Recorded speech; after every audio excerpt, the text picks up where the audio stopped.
Me acompaña Vanessa Cárdenas, investigadora del Observatorio de Asuntos Internacionales, Juan Pablo Vidal, subcomisario de la Policía de Investigaciones, magíster en Seguridad, Defensa y Relaciones Internacionales de la ANEPE, y también Carlos Espinosa Vidal, abogado penalista, magíster en Reforma Procesal, Penal y Litigación Oral. Invito a iniciar su presentación a Vanessa Cárdenas, cuya ponencia se llama Narcotráfico, los carteles mexicanos y su expansión en Latinoamérica. Adelante.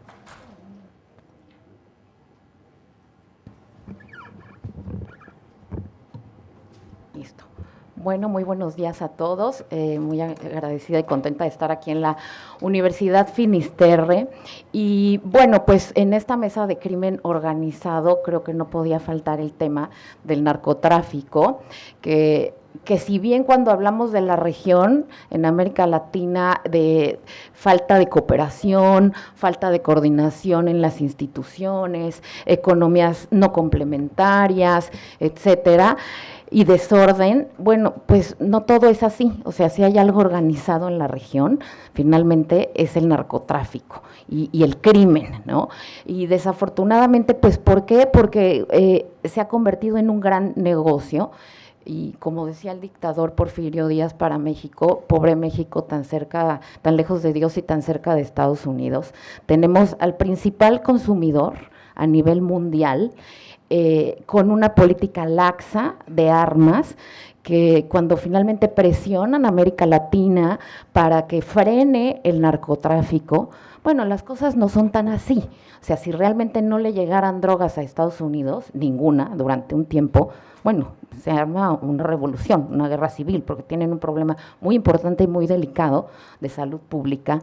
Entonces hay que ubicar también que lo que Estados Unidos quiere es una gestión correcta del narcotráfico, que no le dé problemas, pero que finalmente también tiene sus causas allá, y que es el consumo, y cómo pasan las armas a América Latina, que se usan para la violencia y para el cuidado de esas drogas que están pasando para otro lado de la frontera, y que los acuerdos de cooperación pues siguen sin funcionar, porque finalmente sí hay un interés en que el negocio del narcotráfico siga siendo negocio y se inserta dentro del crimen organizado, a diferencia de otras estructuras criminales, porque guarda las características de lo que muchos análisis y estudios de la mafia italiana, como por ejemplo Federico Varese, menciona que el crimen organizado tiene características, a diferencia de, por ejemplo, algunas pandillas o bandas que lo identifican como parte de estas grandes estructuras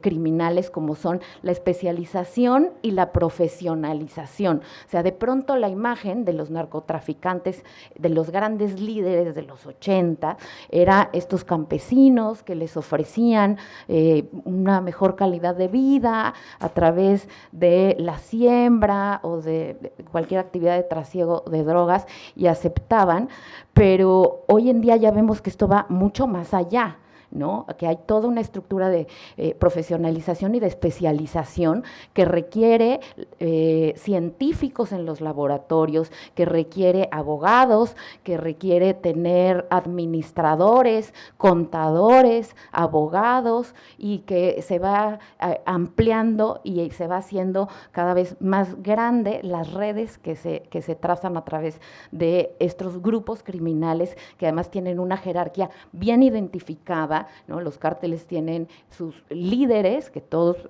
los conocen, porque además, a diferencia, por ejemplo, de la mafia italiana, que después de los 90s se hizo mucho más silenciosa, empezó a operar extorsionando, amenazando a gobiernos locales para hacer menos llamativa su actividad, que los medios no estuvieran encima de los gobiernos y presionaran para legislar y para hacer una mayor mayor persecución, y que con eso, bueno, la mafia se ha extendido mucho más, se oye menos, pero tiene mucho más poder y ha ampliado su negocio en Italia, criminal al norte, a lo inmobiliario, etcétera. No, el narcotráfico sí le gusta que lo vean, tiene sus plataformas en internet, graban las armas que tienen, cómo van de alguna manera debilitando a los cárteles contrarios, y eso también se ha convertido en una plataforma para la incorporación de nuevos elementos a sus filas, ¿no? Haciendo estas jerarquías verticales muy bien ubicadas, quién es el gran líder, quiénes son los que están por debajo, que controlan determinados territorios, y el gran grupo de sicarios, que además esto complejiza y hace redes, porque un cártel no opera solamente con miembros del cártel, sino que cárteles de menor tamaño, nivel o poder, de alguna manera se adhieren a estas estructuras, al igual que las pandillas o las bandas en busca de protección, de hacer negocio, de pertenencia. Y bueno, hoy en día, por ejemplo, los cárteles mexicanos que se han vuelto pues muy populares, ¿no?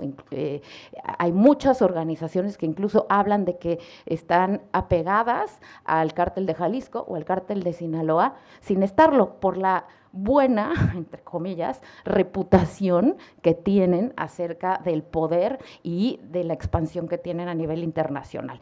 Y bueno, otras de las características que los ubican claramente como parte del crimen organizado es que son empresas ilegales que tienen como fin la consecución de una actividad que está fuera de la ley para generar dinero, a diferencia, por ejemplo, de las pandillas, ¿no? Que tienen como principal motivo de su unidad la pertenencia o la defensa contra otros grupos, ¿no? Lo vimos, por ejemplo, con las maras salvatruchas, que cuando van a Estados Unidos se tienen que defender justamente de las pandillas mexicanas en Los Ángeles, y para lograr mayor poder se unen, o es el Tren de Aragua en estas cárceles, donde se van juntando para hacer grupos más fuertes en contra de otros. Entonces, es otra la naturaleza de las bandas y de las pandillas a la de estas estructuras criminales, y que, bueno, finalmente generan un daño importante.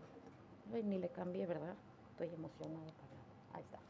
Bueno, entonces, ¿cómo operan? Pues a través de este poder criminal que van adquiriendo, que es la capacidad del grupo delincuencial de imponer a cualquier sujeto social las condiciones para el desarrollo de sus actividades, y que tienen como principal expresión la violencia criminal, que puede ser tanto física como simbólica, y que desde la perspectiva weberiana es ilegítima, ¿no? Este uso de la fuerza y de la violencia, y que operan en 4 dimensiones principalmente, que va de la económica. Se calcula que aproximadamente hoy hay entre 340 y 360 mil millones de dólares que están en el mercado del lavado de dinero o de blanqueamiento de capitales, como también se les llama, a través de los diferentes circuitos financieros, que puede ir desde sociedades financieras fantasmas, bancas offshores, y que además operan en negocios principalmente como el inmobiliario, los centros de belleza, el turismo, las universidades, también evidentemente hay toda una estructura detrás de eso, de corrupción, para lograr hacer estas actividades que sean tan beneficiosas en términos económicos, y que por eso las unidades de inteligencia pues andan detrás del dinero, que es principalmente lo que estos grupos buscan, que es el monopolio y la depredación del mercado en un determinado territorio. Es decir, una de las fuentes de poder muy importantes que tienen los cárteles hoy en día es el control del territorio. Todos estos espacios que ha dejado el poder político, a los que no llega, y que están estos cárteles aprovechando, controlando. En México, los cárteles se consideran hoy la quinta fuente de empleabilidad, junto con Walmart, la petrolera mexicana Pemex, la principal embotelladora de bebidas, de refrescos Coca-Cola. Bueno, pues en ese top 5 están los grandes cárteles generando trabajo y haciendo este blanqueamiento de capitales. Y bueno, por el otro lado está la dimensión delictiva, que va desde el punto en el que inician sus actividades con las disputas por las plazas, que es cuando vemos la principal agresividad de los cárteles. Incluso las Fuerzas Armadas en México muchas veces prefieren estar en una plaza que ya esté tomada por los cárteles, porque cuando desaparece la violencia es que ya hay un cártel que tiene la plaza, que ya lo aseguró, entonces ya no se la tiene que estar disputando con otros, y va desde estas balaceras grandes que vemos por las disputas de las plazas hasta el otro extremo, que es el establecimiento de acuerdos o la Pax Narca, cuando ya se entiende que hay el control de una determinada plaza y que a partir de ahí las bandas más débiles van a trabajar para ese cártel o van a salir de la plaza. Hay ciertas plazas que de pronto se vuelven más atractivas y que vuelve a haber un reacomodo o cuando hay la muerte de algún delincuente. Y voy a cambiarle, se me olvida. Ya, está. Entre las otras dimensiones tenemos también la política y la social, y en términos sociales hay una serie de situaciones que de pronto se pasan por alto, que tiene que ver con la pobreza, la desigualdad. Entonces, muchos jóvenes de clases bajas se arriesgan la vida por pertenecer a estos grupos que les generan rápidos ingresos, les generan pertenencia, pero también y poco se habla de los jóvenes de la clase media en una sociedad en que los incentivos están en aquel que tenga más en términos económicos, más allá de cómo los obtenga. Y a partir de ahí vemos que también estos abogados, estos contadores y todos estos profesionistas que provienen de las clases medias, pues están encontrando ahí un método importante de generar mayores ingresos. Y en términos de lo social, esta dimensión va desde cuando llegan los cárteles y ejercen violencia sobre la población local para muchas veces hacer que esta misma pues resguarde las actividades de los cárteles, hasta un punto en el que hay ya ciertos acuerdos de convivencia en los que la misma población defiende a los narcos justo porque han llegado a donde el Estado no, y hacen canchas de fútbol y las iglesias, ¿no? Y bueno, el Chapo Guzmán tiene su empresa de mercadotecnia y entonces durante la pandemia, la hija, que es quien la maneja, llevaba cajas de comida, llevaba ropa y todas con la marca del Chapo Guzmán, que vende sus productos a través de internet, emulando a este gran cártel. Y a partir de ahí se genera un fenómeno muy importante que es la narcocultura y que ocupa los diferentes espacios de la vida artística y de expresión de la sociedad, como los narcocorridos, que exaltan las figuras de estos líderes, las narcoseries, y en ciertas poblaciones muy cercanas a centros de control del narcotráfico, hay varios estudios que indican que los niños, entre las 3 principales actividades que desean realizar cuando sean grandes, es ser sicarios. Y dibujan, ¿no? Cuando las grandes camionetas, las Suburbans negras, son identificadas con el narcotráfico, y a estos hombres con grandes armas llevando algunos servicios a los territorios. Y por otro lado, el espacio también espiritual, o sea, el narcotráfico ha utilizado ciertos santos, que son como San Judas Tadeo, etcétera, y ha creado otros nuevos como la Santa Muerte, como Malverde, iglesias. Entonces hay una dimensión entre el bien, el mal, entre lo espiritual, lo material, que se va desdibujando y que va creando una nueva cultura hoy en día también, ¿no?, en esta muestra de poder económico se habla de las llamadas buchonas, que son las esposas y novias de los narcos, que tienen sus páginas en internet, donde muestran todas las operaciones que se hacen, muy caras, y la vida de lujos y marcas que llevan de forma exagerada. Entonces, incluso uno puede ver que así como hay fiestas temáticas de los 60, de los 80, de la época hippie, se hacen fiestas buchonas, ¿no?, donde hay que ir vestida así, de marca, exagerado, etcétera. Y ahí les pongo, así está, la imagen del final. Este es un narcotraficante que fue capturado, la Barbie, jugando golf. Y fue muy famoso porque además él ayudó a al que perpetró el ataque contra el jugador de fútbol, contra Cabañas, el JJ, fue escondido por la Barbie. Bueno, detienen a la Barbie. Y ahí, ojo con el trabajo de los medios, le hacen una entrevista donde la Barbie habla de que vive súper bien, que la verdad ese día se descuidó jugando golf y lo agarraron, pero que en realidad llevan una vida extraordinaria. Bueno, esa polera, como le dicen ustedes, de polo Ralph Lauren, 2 semanas después se agotó. No había en ninguna tienda, ni por internet, ni física, la polera de la Barbie, porque toda la gente quería tener eso, ¿no? Entonces se va creando este fenómeno cultural donde las sociedades, los mexicanos sabemos convivir con los narcos, ¿no?, con esta cultura, sabemos cuando se encuentran estos santos que ahí hay narcos, sabemos las zonas donde viven los narcos. Entonces son códigos culturales que después son muy difíciles de contrarrestar. Y por otro lado, además de esta parte cultural, encontramos también la dimensión política, donde el primer acercamiento va desde la subordinación al poder político de los cárteles a través de amenazas, de coimas le dicen acá, ¿no?, mordidas le dicen en México, corrupción, etcétera, a la subordinación del poder político, ¿no?, cuando ya hay una infiltración del narcotráfico a las estructuras políticas y que los grandes estudios del crimen organizado y de las mafias hablan que son como los últimos 2 steps, ¿no?, del crimen organizado, que es la captura avanzada del Estado, cuando hay intervenciones hacia los individuos por parte de estos grupos delincuenciales para influir en seguridad o en que omitan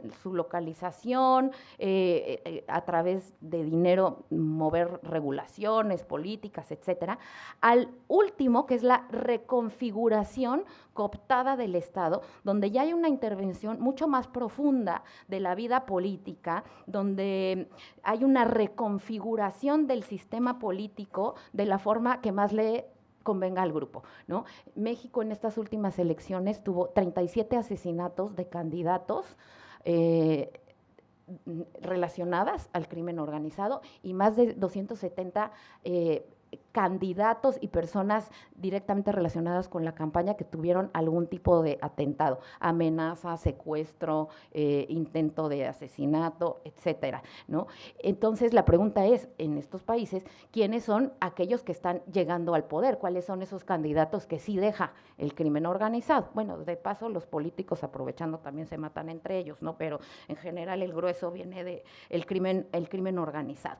Y es muy interesante ver cómo cuando los países dicen que está llegando el narco, es decir, que ya ponen un mausoleo en un parque, que hay zonas donde no puede entrar la gente, que ya se empiezan a ver los velorios y se sabe que es un narco. No, ahí el narco ya está, ya lleva varios años. Si eso lo estamos viendo es porque ya saben que pueden hacer esas cosas, porque tienen la anuencia y la protección de los sectores políticos, de las policías, ¿no? Hay un debilitamiento muy fuerte de la institucionalidad en este sentido, porque el narco es muy, muy fuerte, corroe las instituciones estatales, hace peligrar el Estado de Derecho, el orden democrático de una forma muy, muy rápida. ¿En qué voy acá?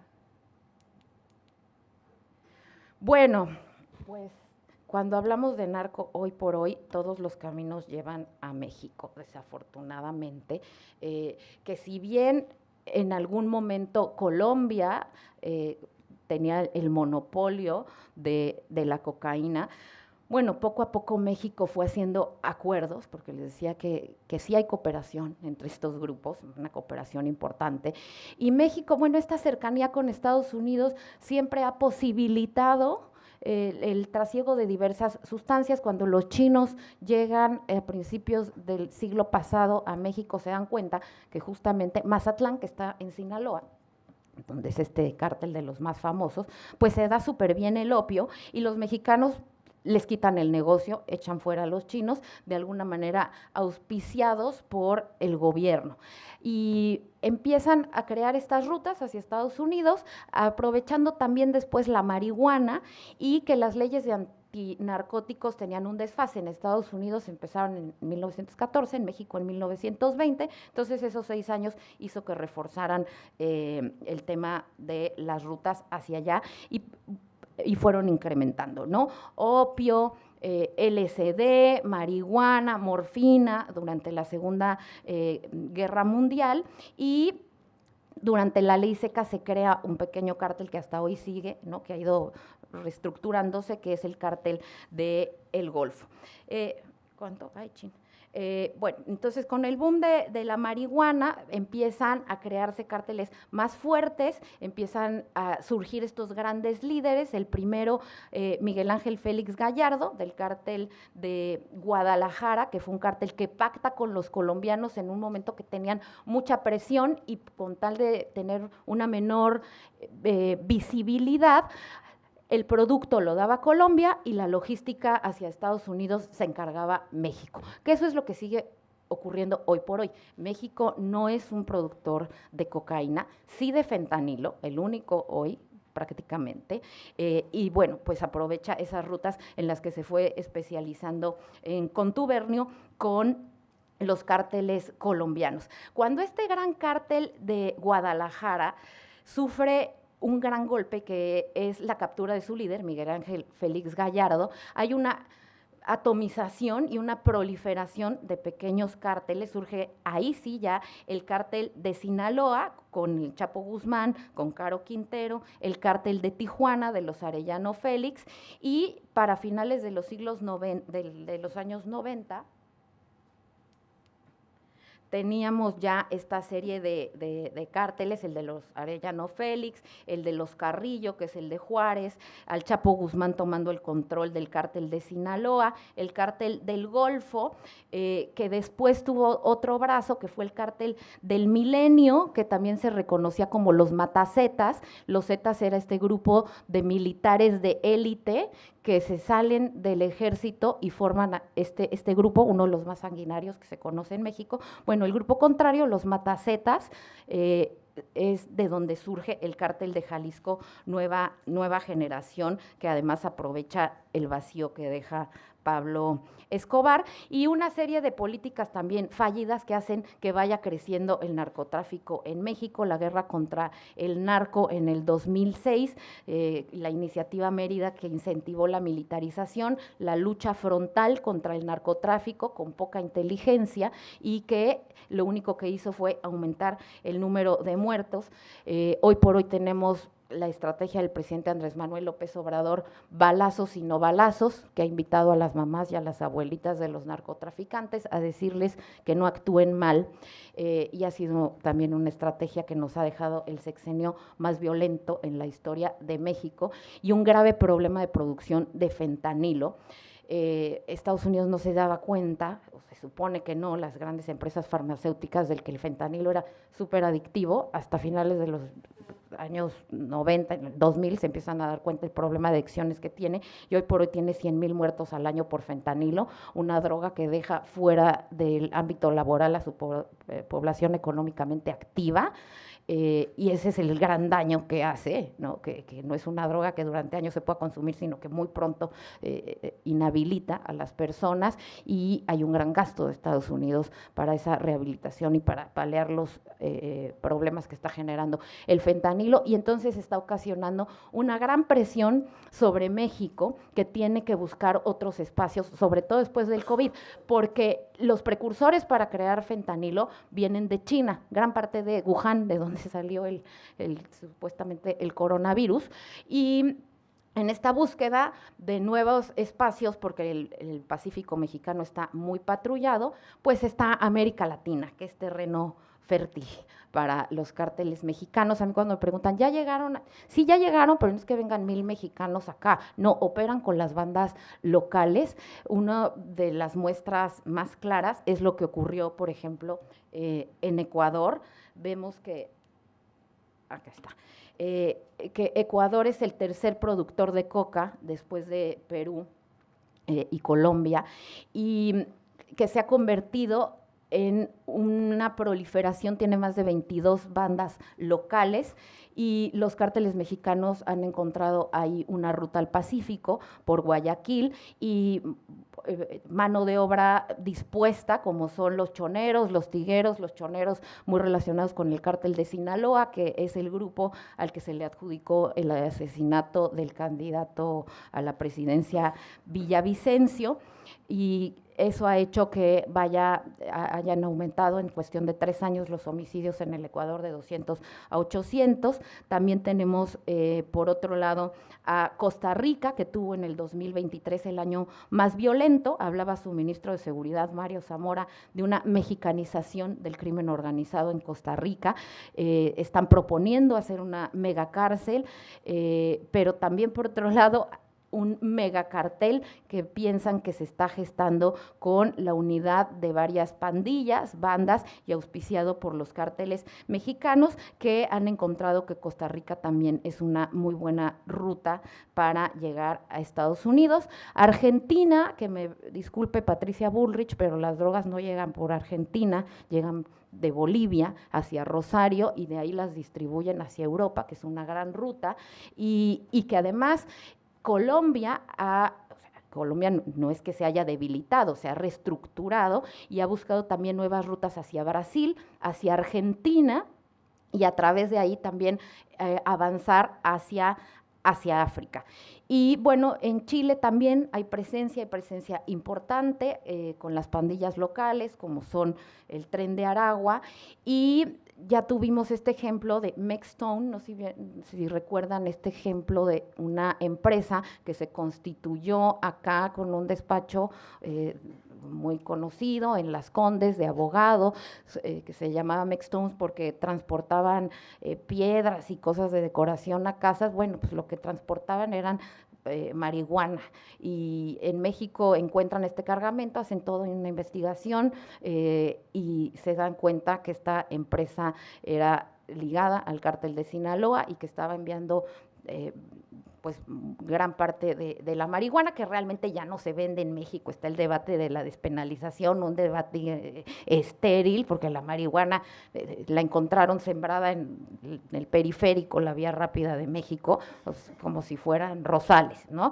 Realmente lo que hacen los criminales hoy es poner cargamentos para que el ejército, la policía los encuentren de marihuana y pasar el fentanilo por otras rutas, que es lo que les interesa. Y por eso vamos a empezar a ver cada vez también más fentanilo en América Latina, porque todo ese exceso de inventario que se le está quedando a México y no puede pasar a Estados Unidos, lo tiene que repartir, porque no puede mover el dinero, porque hay una gran fiscalización hoy del dinero en efectivo, y empiezan a pagar entonces con droga y pequeñas cantidades de fentanilo.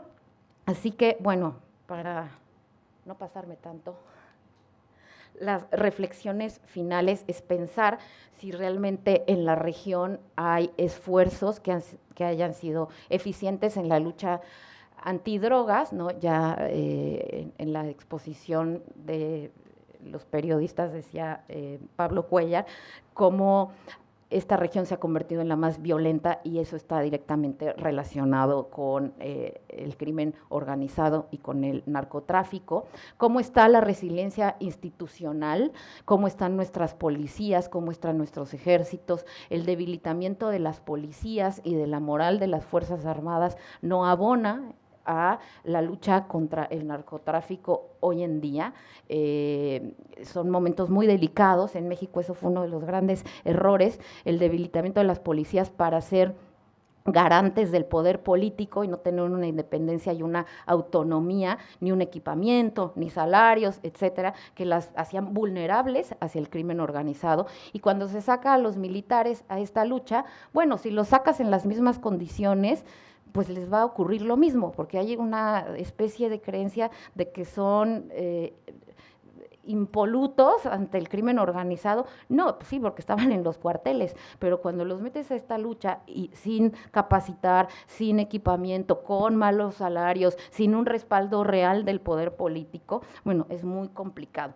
La cooperación de los gobiernos, que es muy complicada porque gran parte del negocio del narcotráfico está en los políticos, que son socios, que se han convertido prácticamente en parte del negocio. No hay una definición clara de cuáles son los políticos y cuáles son los narcos en muchos estados, y en otros donde el narcotráfico empieza, pues ya son prácticamente directores asociados.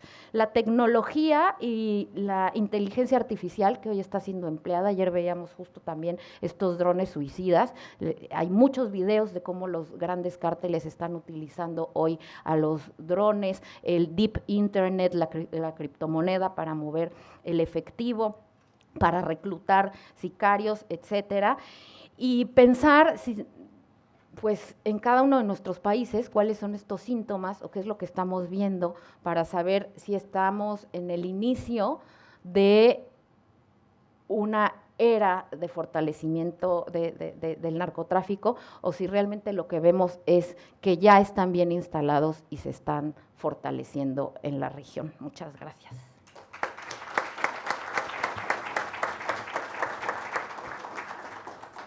Muchas gracias, Vanessa. A continuación invitamos a Juan Pablo Vidal, quien nos dará la ponencia Crimen Organizado, Desafíos y Oportunidades para Chile. Ahí agradecemos, en virtud del tiempo estamos ahí, sí, 10 minutos. Lo voy a hacer más breve.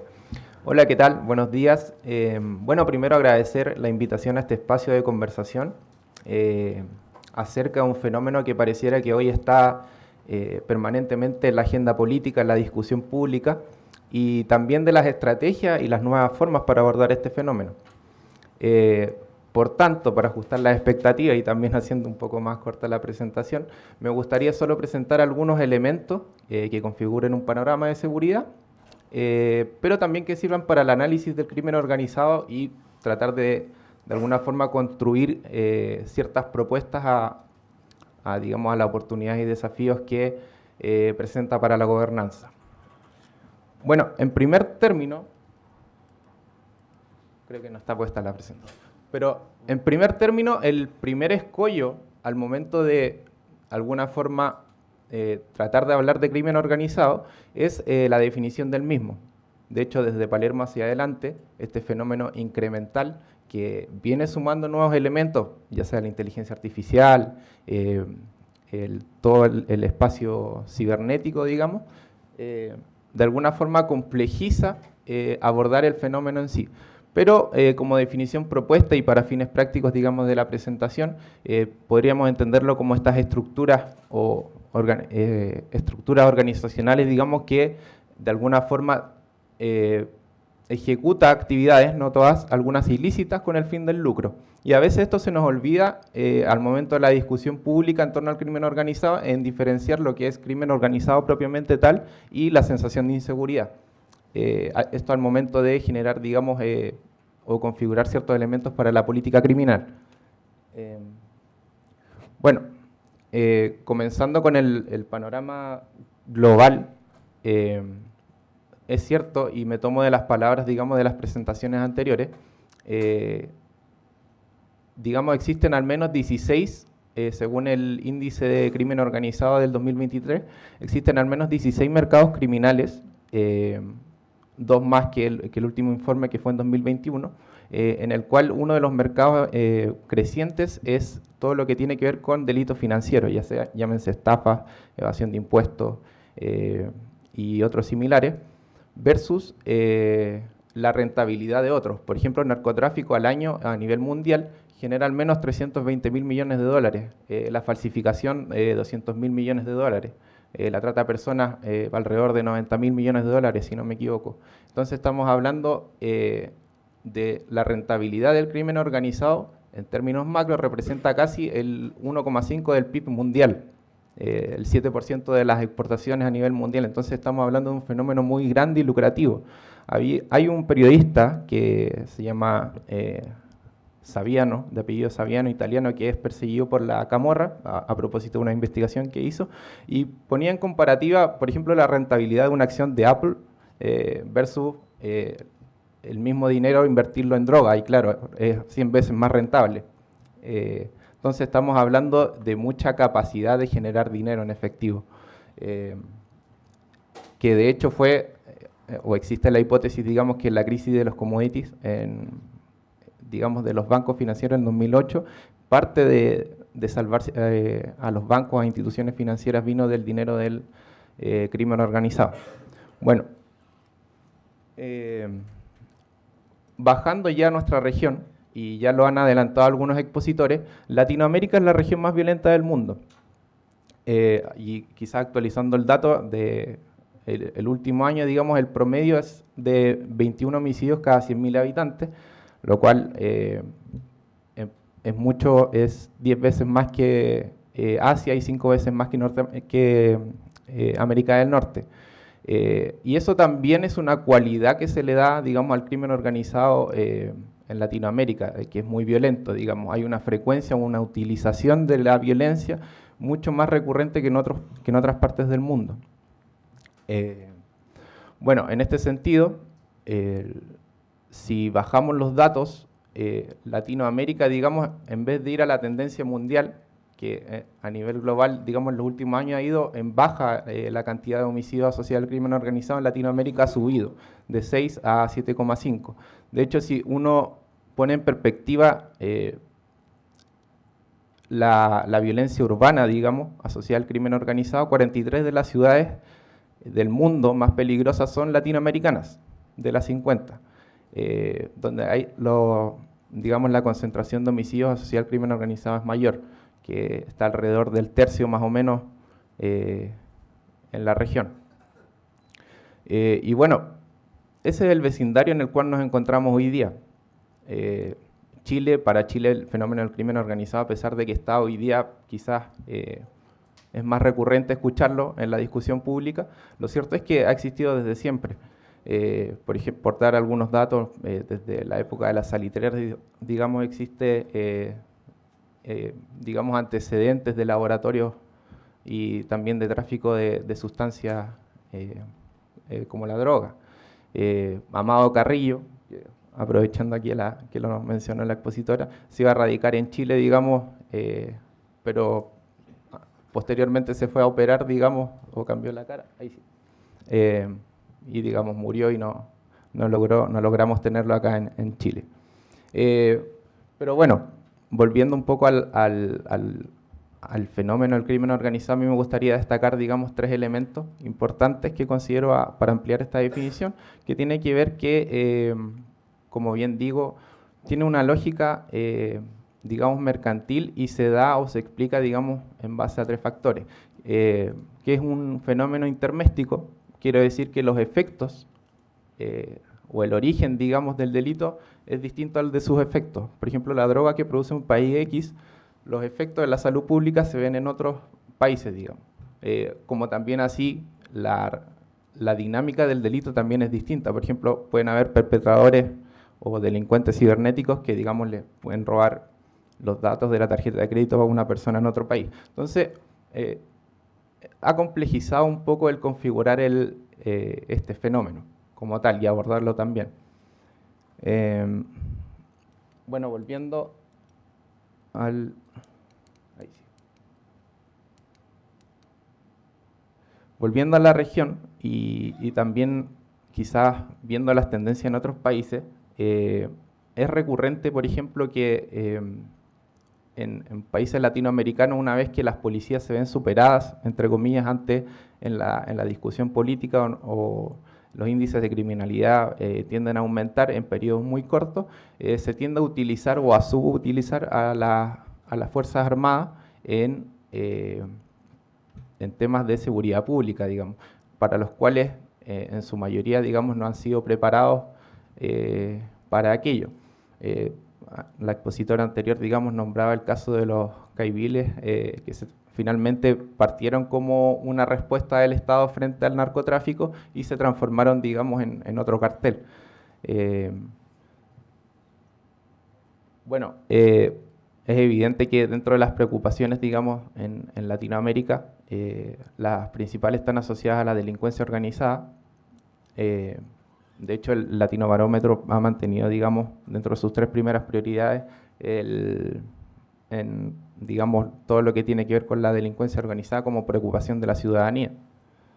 Pero ya bajando un poco más a Chile, y digamos un poco descrita la región, pareciera que cualitativamente, digamos, Chile pasó de ser un país de tránsito o un país, digamos, de alguna forma llamativo para el crimen organizado por sus puertos, en torno a que tiene una gran cantidad de tratados de libre comercio que facilitan un poco obstáculos para exportar, digamos, mercancías. Pareciera que hoy día está más, digamos, existe presencia de ciertos grupos criminales y ya dejó de ser un país de tránsito. En este sentido, me gustaría presentar, digamos, una caracterización del homicidio en el país. Esto, digamos, lo saco de 3 fuentes principales que son la Subsecretaría de Prevención del Delito, que tiene que ver, que junta los casos policiales, digamos, y también del Observatorio de Homicidio.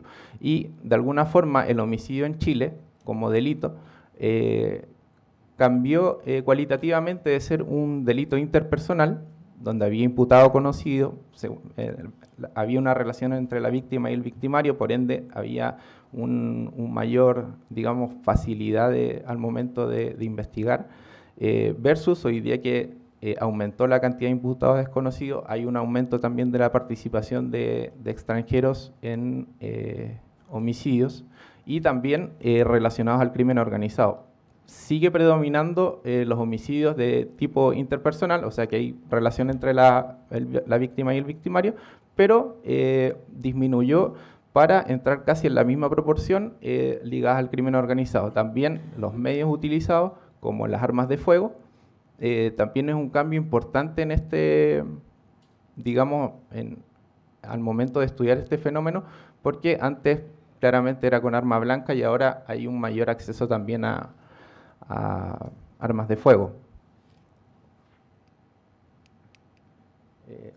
Claro, me queda poco tiempo, pero me gustaría de alguna forma plantear ciertos puntos que son importantes para la política pública en torno a la seguridad, y uno de ellos es esta primera política nacional de crimen organizado, digamos, que fue la primera en el país. Este gobierno, de alguna forma, ha aprobado más proyectos relacionados a la seguridad que cualquier otro desde los 90 hacia adelante. De esa proporción de 54 proyectos, el 60% son de carácter punitivo, o sea, llámese de control o de sanción, versus 40 enfocados a la prevención, no a la prevención situacional propiamente tal, que es como la caricatura de la prevención, sino también al fortalecimiento de la institucionalidad, a la reinserción, etc. Entonces, en este sentido, Chile también ha tratado de dar una respuesta un poco más completa a un fenómeno que de alguna forma siente que se le vino encima y requiere de respuestas en este sentido. Chile mantiene y esto es importante, como factor, digamos, para analizar el crimen organizado y por qué es tan permeable o no. La tendencia mundial, digamos, es que los regímenes democráticos tienen mayor resiliencia al crimen organizado versus los autocráticos, por distintas razones, por ejemplo, la cooperación internacional, digamos, los debidos procesos, digamos, las estructuras de los poderes judiciales también son, digamos, indicadores en torno a la resiliencia del Estado, y que Chile, a pesar de que pareciera que viene, digamos, cambiando en este sentido, donde está esta sensación de que está penetrando el crimen organizado, la realidad es que la resiliencia sigue siendo muy buena a nivel, digamos, latinoamericano. Claro, ahí uno de los principales mercados de este índice global de crimen organizado, donde muestra los principales mercados. Chile con Uruguay siguen siendo, digamos, los países de la región que mantienen, digamos, a pesar de que subieron sus índices de criminalidad. Por ejemplo, Chile subió de 3 homicidios en promedio cada 100.000 habitantes a 6, aunque está subregistrado ese índice, y Uruguay también, digamos, también subió en una proporción del 80%. Pero continúan, digamos, teniendo buena resiliencia, digamos, en cuanto a su estructura institucional. Bueno, algunas ideas, ya que me queda poco tiempo.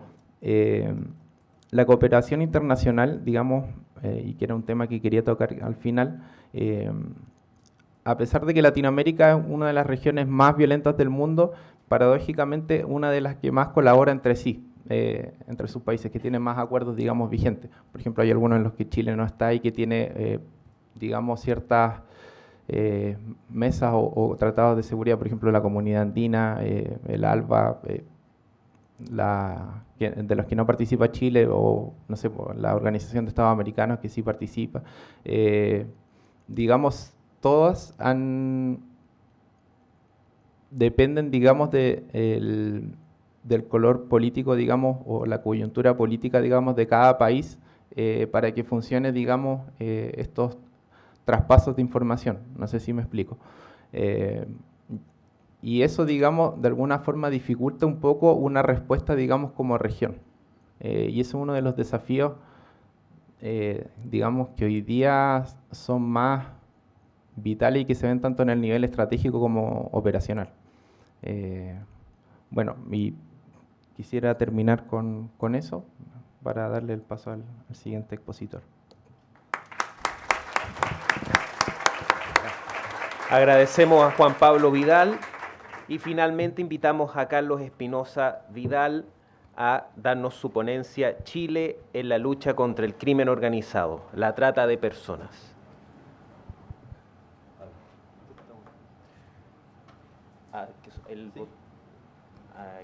Ahí debería estar. Ahí sí, ahí sí. Muy buenos días, gracias por haber venido, gracias por la invitación, gracias Jorge por haberme invitado. Lo segundo, decir que en Chile a mí me ha tocado las tres partes. He sido defensor penal público, he sido parte de la Fiscalía y he sido juez. De las tres partes voy a dar una impresión y al mismo tiempo les voy a dar mi visión sobre lo que está pasando.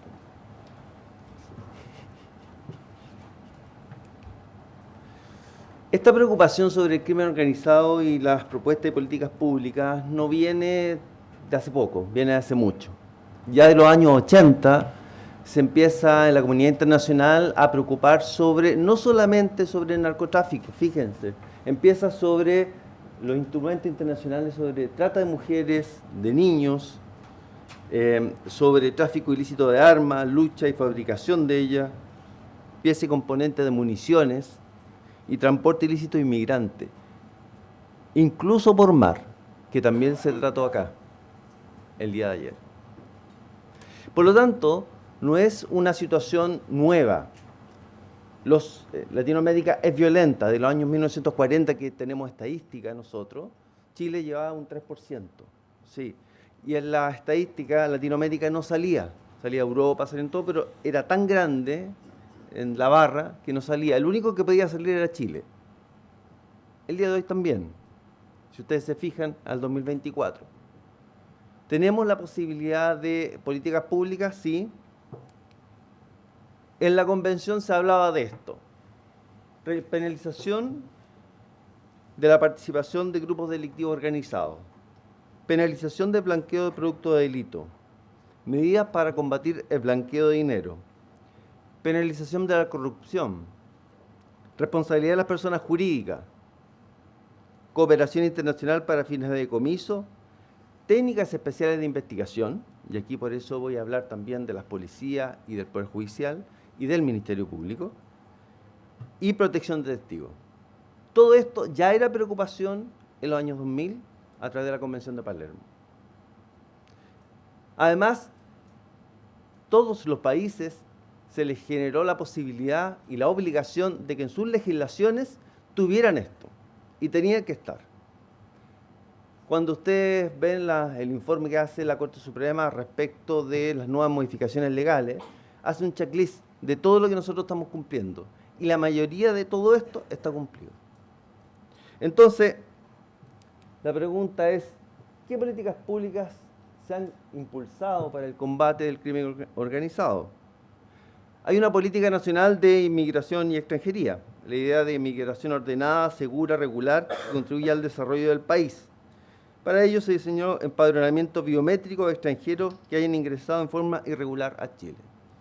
Mi pregunta es, ¿esto se cumple? Cuando estaba en la Corte de Apelaciones, me tocó San Miguel, la cantidad de gente sin documentación era el 90% de los que llegaban. Sin documentación, o sea, sin ninguna documentación. Y algunos con documentación de su país, venezolano, colombiano, peruano, boliviano, algunos manejando inclusive tractocamiones. Entonces mi pregunta era, cuando estaba como juez, ¿dónde está el control que teníamos de hecho? Primero el control fronterizo, luego el control interno y luego el control del Ministerio Público. Pregunta que uno se hacía. Dice, ¿las inversiones que se han hecho han resultado?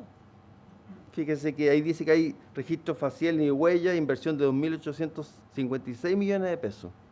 Hasta diciembre de 2023 se han empadronado 182.000 personas.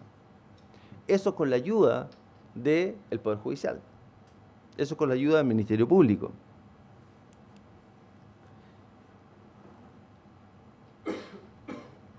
El programa Rezago, que también habla el gobierno, de las residencias temporales y definitivas otorgadas por el Estado de Chile a extranjeros. Según el gobierno, 76% de las solicitudes pendientes ya están resueltas. Fíjense que en la Corte a mí me tocaba ver causas de hace 2 años que gente no tenía regularización, ni siquiera de su tránsito provisorio ni residencia definitiva. Es decir, ¿se cumplía con esto? Tengo que decir que el papel aguanta mucho, pero en los hechos estamos viviendo 2 realidades. Entonces, uno va empezando a mirar y dice, esto es lo que se promete o lo que se dice que se va a hacer y otro es lo que se está haciendo. Veamos, ¿qué políticas hablamos sobre una legislación más moderna para migración segura, ordenada y regular? Fíjense la cantidad de normas, leyes que amplían la facultad del control policial para efectos de aplicar medidas de ley de inmigración y extranjería. Se modificó la ley de extranjería hace 2 años. La primera que tenemos era de los años 40, totalmente retrasada. Pero así y todo, seguimos con problemas. Ley de expulsión administrativa. Todavía no podemos generar este tema de expulsiones administrativas. Buscamos que el Poder Judicial resuelva un tema político y eso no tiene resultado. Modificación del Código Aeronáutico para hacer exigible el listado de pasajeros en el transporte aéreo nacional. Yo creo que es importante. Por cosas de la vida me tocó el otro día, hace muchos años que lo hacía, viajar en bus. Había una persona con una tremenda maleta. ¿Alguien la revisó? ¿Hubo control en el terminal? ¿Hubo control del listado que llevaba? ¿Hubo control cuando se bajó? Cero control. Cero. Reforma constitucional para ampliar plazo de detención previo a expulsión. Esto está pasando mucho. Ayer hubo una causa, no sé si la escucharon, sobre las licencias médicas. ¿Ah? A mí me tocó participar en ese juicio y efectivamente las 3 personas que tienen que ser expulsadas van a tener que estar privadas de libertad, ingresar y esperar la expulsión. 3 personas. O sea, vamos a hacer un charter por 3 personas. La cantidad de recursos que invierte el Estado para poca eficacia, yo creo que no se condice en una y otra. Que se amplíe el plazo para la privación de libertad para materializar la expulsión administrativa. Ojalá, pero hasta el momento no la tenemos. Ley de requisitos para refugio y reconducción. Gestión de expulsiones. Veamos las expulsiones.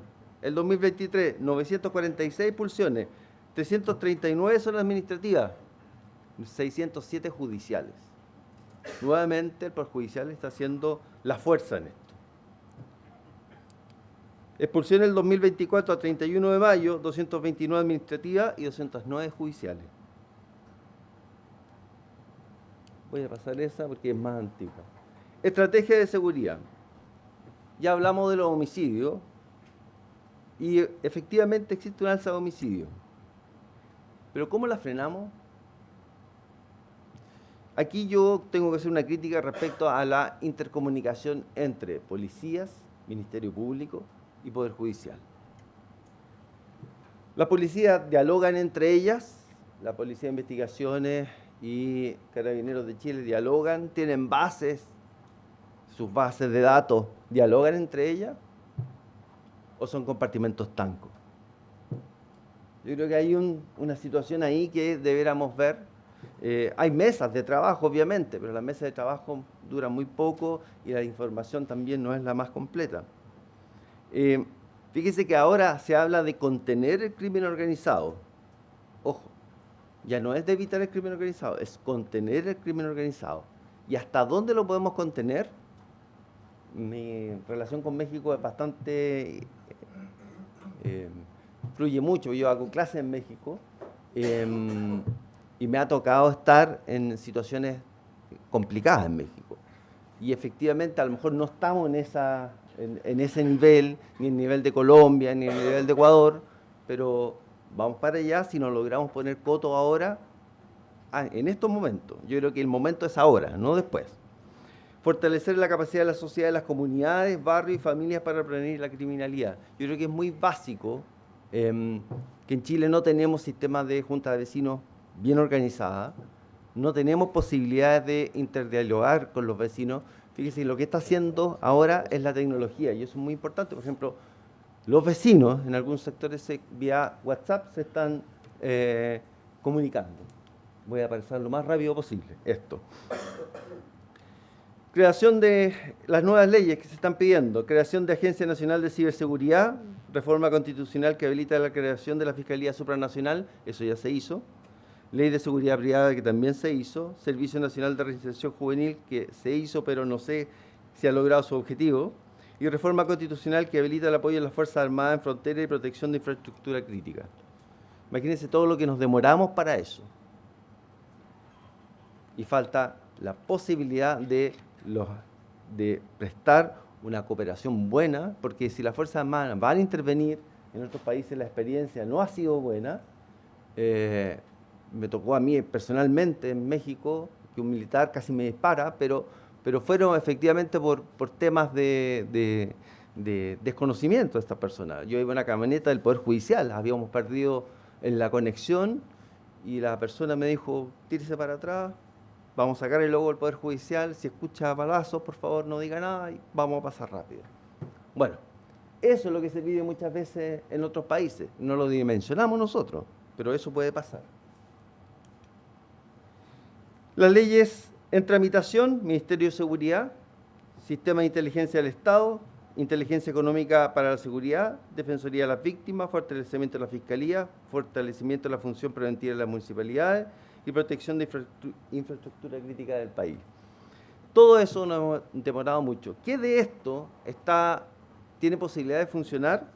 La Defensoría de las Víctimas hay acuerdo entre todos. Va a pasar, en México también hay Defensoría de Víctimas y no ha hecho mucha diferencia. Inteligencia económica para la seguridad sí es muy bueno.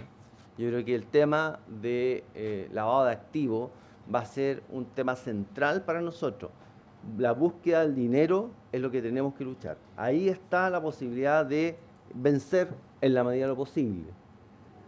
Yo hablo del presupuesto de Carabineros, yo creo que es insuficiente, pero bueno, después esto. Y la PDI solamente la creación de la BRILAC, la Brigada de Lavado de Activos, solamente en 7 regiones y no está en la región metropolitana.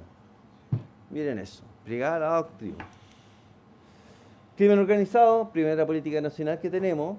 Tenemos Consejo Nacional de Crimen Organizado, pero con 14 consejeros constituidos. El dinero que tiene son 78.000 millones para el 2024. Y hay un sistema de inhibición de celulares en las cárceles. Yo que estaba al lado, yo voy siempre a las cárceles y estoy al lado siempre, no existe eso. O sea, yo veo a colegas que le reciben llamados de la cárcel hasta el día de hoy. Entonces el sistema de inhibición es muy lindo para decirlo, pero no está funcionando. Y tiene que funcionar. ¿Los sistemas funcionan? Sí funcionan, pero tendrían que ejecutarse de mejor manera. Voy a pasar esto porque estas son las leyes aprobadas que ya las tenemos todos listos, las sabemos, pero voy a concluir con esto.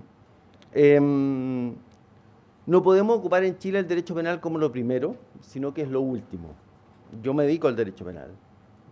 El derecho penal siempre se ha tomado como el último dique de contención de las sociedades, no es el primero. Hoy día estamos ocupando a Jacobs, los penalistas van a saber que Gunther Jacobs es la persona que hablaba del derecho penal del enemigo.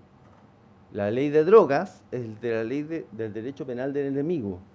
Y todas las normas que han sido dictadas de aquí en adelante son del derecho penal del enemigo. Es decir, el ciudadano normal que cumple todas las obligaciones, bien, se le aplica como corresponde las normas.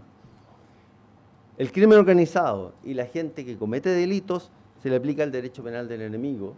Y mi propuesta siempre ha sido generar sistemas procesales penales diferenciados. En México se discutió esa situación, no se aprobó, pero en otros lados sí tienen. Nosotros empezamos con esa discusión, el Código Procesal Penal tiene acápitas especiales respecto al crimen organizado. El Código Penal de 1874 ha sido modificado no sé cuántas, 20 veces en estos últimos años, 2 años o más, mucho más, y tiene normas especiales sobre el crimen organizado. Ahora, yo digo ahí del dicho al hecho hay mucho trecho. Y por lo tanto hay que cumplir lo que se dice en las leyes. Nosotros somos un país legalista, yo no conozco otro país donde se vendan las leyes en la calle, pero que tenemos que cumplirlas, si ese es el tema. Y segundo, yo lo llamo las FIC, yo hablo de la flexibilidad penal. Para, por ejemplo, el fentanilo que llegó en algún momento, si no estaba en la norma administrativa, no podía ser penado en algún momento. Cuando llegaron las nuevas modificaciones, esas drogas que son artificiales, no eran sancionadas en un momento, por lo tanto tenemos poca flexibilidad. Tenemos la tipicidad, antijudicial, culpabilidad y tenemos que cumplir todo eso. Si no está escrito, no existe. Yo creo que hay que empezar a ver un poquito más allá y modificar eso. Esa mirada hay que empezar a modificarla. La interrelación que le llamo yo en la información que PDI, Carabineros, el Poder Judicial y la Fiscalía empiecen a conversar y el cumplimiento y evaluación. Yo creo que mientras no se evalúen los programas, no se evalúen los proyectos y no hay un cumplimiento efectivo, vamos a estar en la indefensión. Creo que nuestro país tiene una posibilidad cierta y buena de lograr controlar el crimen organizado si es que cumplimos con las leyes que estamos dictando y efectivamente logramos contraerlo. Muchas gracias y disculpen lo acelerado, pero era muy poco el tiempo. Gracias.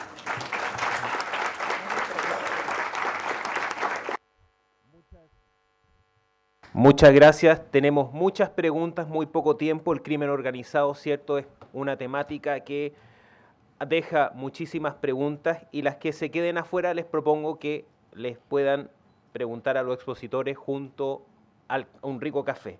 Voy a seleccionar 2 de las que hemos recibido Y quiero dejar una pregunta abierta. ¿Cuáles son los principales referentes y políticos, convenios, acuerdos a nivel internacional en la lucha del crimen organizado?